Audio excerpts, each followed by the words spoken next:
This recording reviews our daily language program, DLP sets 25 through 28. John Donne is the most supreme example. Okay, here we have one of those words that we had in an earlier DLP called an absolute adjective. If something is supreme, it's already on top. It's already the most it can be. So we cannot qualify it with very or more or most. So John Donne is the supreme example of the metaphysical poets, a name commonly given to a group of English poets in the 1600s. Inspired by philosophical views of the universe, these what? These poets. So let these not stand alone as a pronoun. Make it an adjective. Okay? These poets examine the role of the human spirit in the drama of life.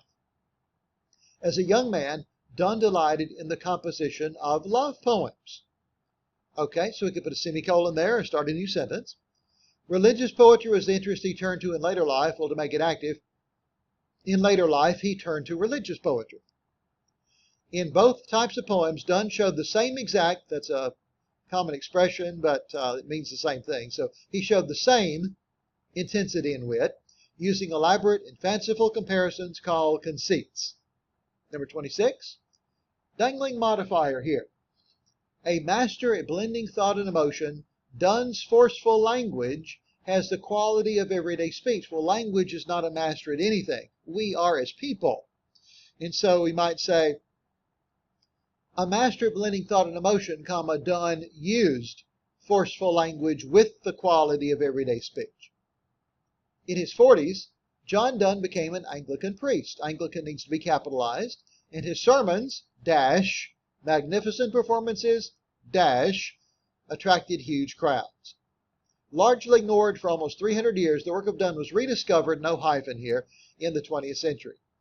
Adverb, in both cases, doubtlessly, Donne's internal conflict between hope and disillusionment speaks as sincerely to the postmodern age as it did to theirs. Set 27. A favorite in the court of King James I, the poet and playwright. Okay, so playwright is misspelled. When people were coming up with a word for people who made things, they were called wrights, W-R-I-G-H-T. And so that's how we write playwright, P-L-A-Y-W-R-I-G-H-T. The poet and playwright Ben Jonson, you really don't need the commas there, exercised great influence over English literature. The young writers who flocked to Jonson, calling themselves the, quote, sons of Ben, comma, close quote, included the century's best known poets. For the all-important royal court, Jonson prepared masques, elaborate shows that included his best poems, comma, songs, comma, dances, comma, and allegorical stories, as well as doesn't do anything for the sentence there, so omit it. His deceptively simple poems were the result of hard work.